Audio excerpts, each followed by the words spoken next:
करतो तुमच्या समोर. मला प्राऊड वाटेल. एक लेडीज आहे त्याची स्टोरी तर तुम्ही ऐकणारच आहात, कोणी व्हिडिओ मध्ये ऐकलं असेल मॅडमला. तर मी तुमच्या जोरदार क्लॅपिंग मध्ये इन्व्हाइट करतो विद्या लांडे मॅडमला. जोरदार क्लॅपिंग. गोल्डन स्टार 25 लाख ते 50 लाख व्यक्तीचे इन्कम झालं. विद्या लांडे मॅडम. ओके, तुमच्या जोरदार क्लॅपिंग मध्ये मॅडमकडे मी माईक हँड ओव्हर करतो. प्रतीकनारी शक्तीचे वैष्णवी महेश्वरी.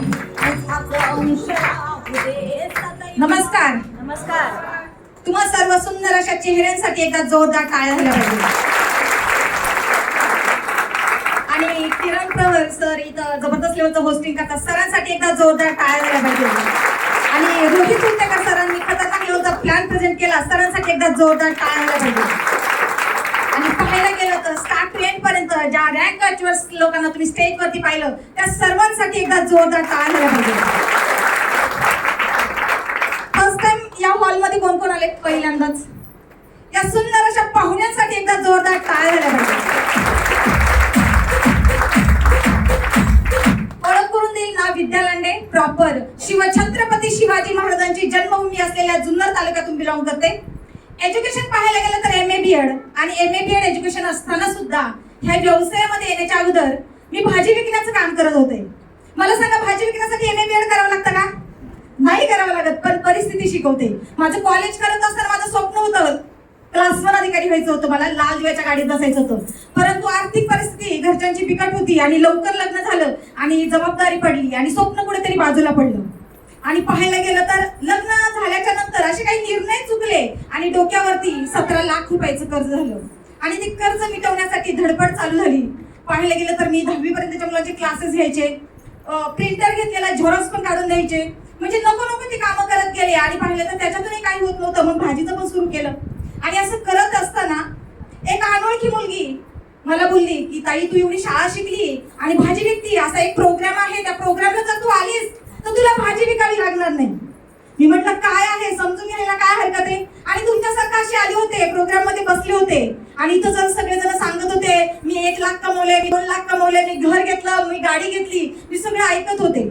आणि हाताची घडी पण मोडली नव्हती आणि टाळी सुद्धा वाजवली नव्हती. म्हटलं इम्पॉसिबल. म्हटलं कसं शक्य? पण परत एकदा प्रश्न विचारला की तुमच्या कंपनीला एवढे पैसे द्यायला कसं परवडतं, कसं एवढे लोक अचिव्हमेंट करतात? त्यावेळेस मला त्या प्रश्नाचं उत्तर मिळालं, जी वस्तू 40 रुपयाला बनते ती वस्तू 100 रुपयाला विकली जाते, मधला 7% बेनिफिट आपल्याला कमवायला चान्स आहे. ऑन द स्पॉट डिसिजन घेतला. म्हटलं yes, I can do it. मी करू शकते, हे स्टेजवरचे लोक करू शकतात तर मी पण करू शकते. डिसिजन घेतला, सुरुवात करायची होती. का? 17 लाखाचं कर्ज फेडायचं होतं. पण मला माहित होतं ते 17 लाखाचं कर्ज फेडण्यासाठी मला मार्केटमध्ये 25 वर्ष लागणार आहेत. पण मी विचार केला, जर सनेज मधून जर हे लोन माझं कर्ज जर 5 वर्षात फिटलं तर 20 वर्ष माझे बॅलन्स राहतील. म्हणून बिझनेसला मी सुरुवात केली. म्हटलं आपल्याला डायरेक्ट सनेज कॉर्नरने बिझनेस स्टार्ट करायचा. सुरुवात करायची होती, पण 1ही रुपया नव्हता. मायनस मध्ये अकाउंट होतं. मैत्रिणीचं मंगळसूत्र गहाण ठेवलं, 3% पैसे उचलले, 30,000 रुपयाचे प्रोडक्ट्स घेतले आणि कामाला सुरुवात केली. सुरुवात केल्याच्या नंतर भयानक लेवलचा त्रास झाला. मी सांगायला गेले लोकांना, नातेवाईकांना, सगळ्यांनी वेडात काढलं. म्हणजे एवढं शाळा शिकली आणि भाजी विकते, त्यावेळेस पण लोक नावं ठेवत होते. आणि ज्यावेळेस सनेजला सुरुवात केली, पुन्हा तेच लोक काय म्हणायला लागले की चांगलं चालू होतं, क्लासेस घेत होती, भाजी विकत होती, हे काय लोकांच्या घरोघरी जायचं तू सुरू केले, प्रोडक्टची माहिती सांगायला सुरुवात केली होती. पण मी विचार केला, लोक घोड्यावर पण चालू देत नाही, लोक पायी पण चालू देत नाही. डिसिजन आपण घ्यायचा असतो. काय वाटते तुम्हाला? आणि कामाला सुरुवात केली आणि त्रास झाला 2-3 महिने मला, पण मी शिकत गेले, ट्रेनिंग मीटिंग अटेंड करत गेले आणि मग मला कॉन्फिडन्स बिल्ड झाला की yes, I can do it. आणि पहिल्या महिन्याचा चेक आला 1700 रुपये, दुसऱ्या महिन्याचा चेक आला 21,800 रुपये, तिसऱ्या महिन्याचा चेक आला 84,000 रुपये, हायएस्ट एका महिन्याचा चेक घेतला 2,42,000 रुपये. हा बिझनेस मध्ये काम करत गेले. आज सायकल सुद्धा चालवता येत नाही, पण 2 व्हीलर घेतली स्वतःच्या हिमतीवरती, ती पण चालवायला शिकले. आणि पाहायला गेलं तर मी ज्यावेळेस भाजी वगैरे विकायची, सणासुदीला गजरे आणायचे. एक गजरा केसांना लावायचे नाही, नको एखादा कस्टमर आला तर 10 रुपये होती, हा ऍटिट्यूड होता माझा. पण सांगायला प्राऊड वाटेल, हे बिझनेसची ताकद. आज 11 लाख रुपयाची टॉप मॉडेल बलेनो कार वापरते. पाहायला गेलं तर कॉलेज करत असताना माझा जॉग्राफी हा विषय स्पेशल होता. सगळे नकाशे पाठ होते, जगाचा नकाशा पाठ होता, भारताचा नकाशा पाठ होता, पण कधीच वाटलं नव्हतं मी महाराष्ट्राच्या तरी बाहेर जाईल का. पण ह्याच बिझनेसच्या माध्यमातून बाय प्लेन मलेशियाला पण जाऊन आले. पावरा सरेज आणि तुम्हाला आवडेल का? करायला? आमच्याकडे टार्गेट लागले आता कुठलं यायचं का सर्वांना? मला असं वाटतंय जसं आपले महागुरु सांगतात 84 लक्ष योनीतून आपल्याला हा जन्म मिळालाय तर सगळ्या गोष्टी आपण एन्जॉय केल्या पाहिजे.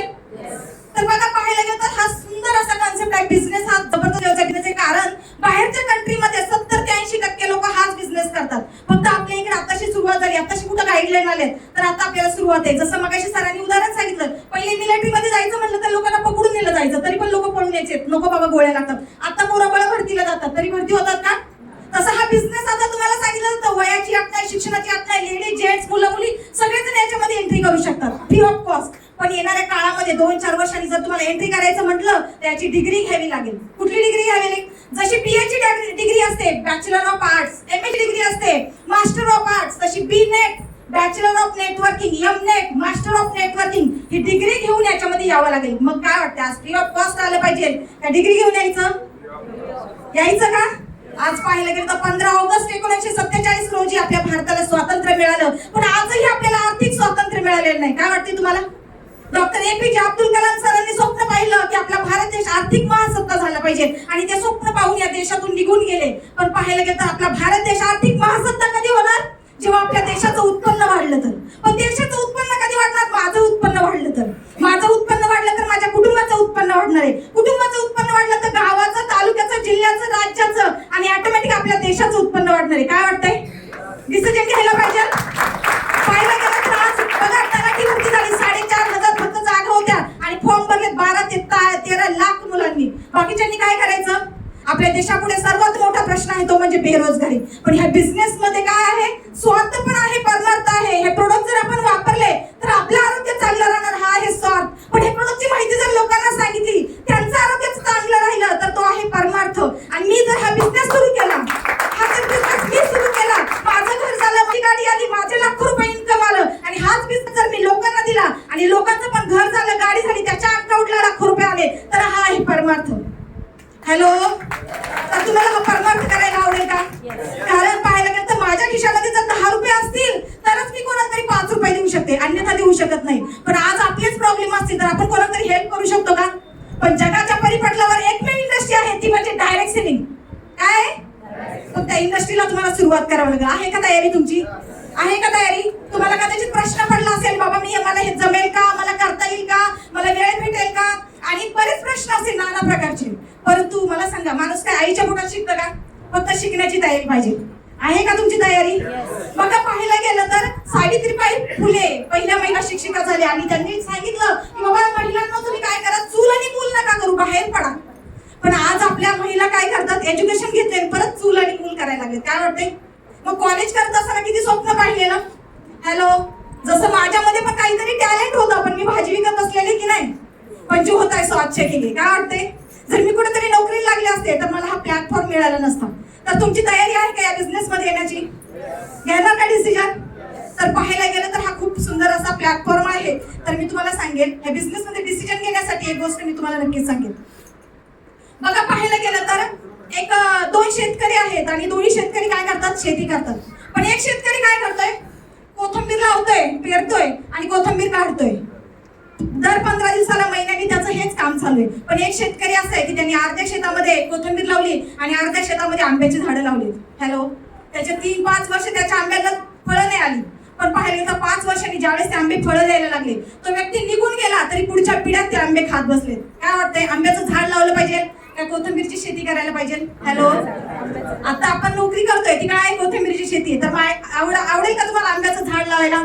कारण पाहायला गेलं तर स्वामी विवेकानंद म्हणतात, ज्यावेळेस तू जन्माला आलास त्यावेळेस तू एकटाच रडत होतास आणि तुझे सगळे नातेवाईक हसत होते, त्यांना आनंद झाला होता. पण तुझ्या जन्माच्या नंतर तू उभ्या आयुष्यामध्ये असं काहीतरी कार्य करून जा की तू मरताना हसत हसत मरशील, पण तुमचे सगळे नातेवाईक रडत असतील. हॅलो,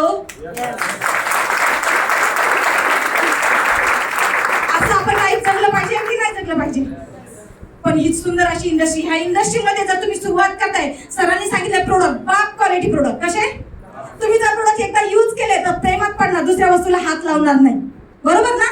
आणि हे प्रोडक्ट मी सांगेल हे नुसते प्रोडक्ट नाहीयेत, हे पैसे छापायची मशीन आहे. एकदा का तुम्ही हे प्रोडक्ट खरेदी केले आणि तुम्ही जर ह्या व्यवसायाला सुरुवात केली, शिकून घेतलं पैसे कसे छापायचे, तर खानदानातील गावातील पहिले करोडपती झाल्याशिवाय राहणार नाही.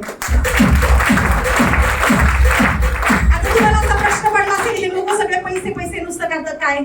पैशाला कोंबडी पण खात नाही, पण कोंबडी खायला काय लागतं? कमवले पाहिजे का? कमवले पाहिजे 100%. जर पैसा असेल, आपली अचिव्हमेंट असेल, तर सगळे लोक आपल्याला रिस्पेक्ट करतात. तर करणार, घेणार डिसिजन. तर पाहायला गेला तर तुम्ही ह्या बिझनेस मध्ये खूप जबरदस्त लेवलची अचिव्हमेंट करू शकता. पण ज्या पर्सनॅलिटी मला ह्या स्टेज पर्यंत पोहोचवलं, असे माझे ग्रेट आपले ज्यांनी शून्यातून विश्व निर्माण केलं, त्यांचंच नाही, त्यांच्यामुळे हजारो लोकांचं करिअर घडलं, असे माझे ग्रेट गुरु मिस्टर तुषारजी भोसले सरांना मनापासून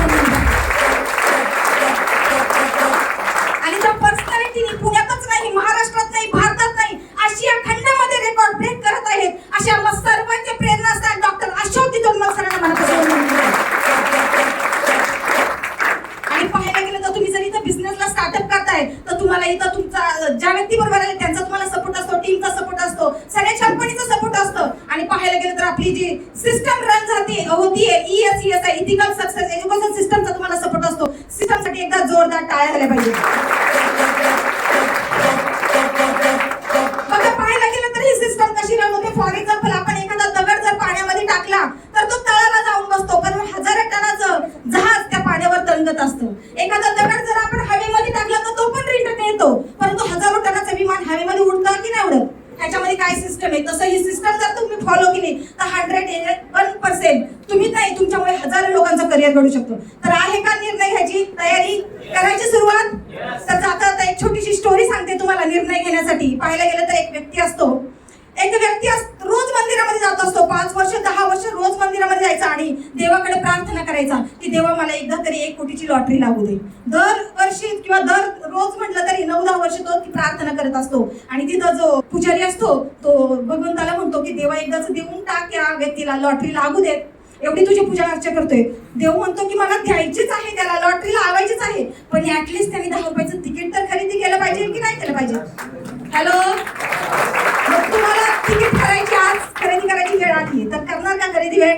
करणार का तिकीट खरेदी? हॅलो, कारण आपल्या आयुष्यामध्ये जर काही प्रॉब्लेम आले तर आपण भगवंताला दोष देत होतो, देत असतो की देवा तू माझ्या नशिबात काय एवढे प्रॉब्लेम दिलेत. पण देव संधी पण देत असतो, पण ती कोणाच्या रूपाने देईल, कधी देईल, काही सांगू शकत नाही. चालेल, करणार सुरुवात? तर पाहायला गेलं तर जास्त वेळ न घेता ज्या व्यक्ती बरोबर आले त्याच्याबरोबर एक विश्वास परत एकदा त्या व्यक्तीसाठी एकदा जोरदार टाळ्या झाल्या पाहिजे.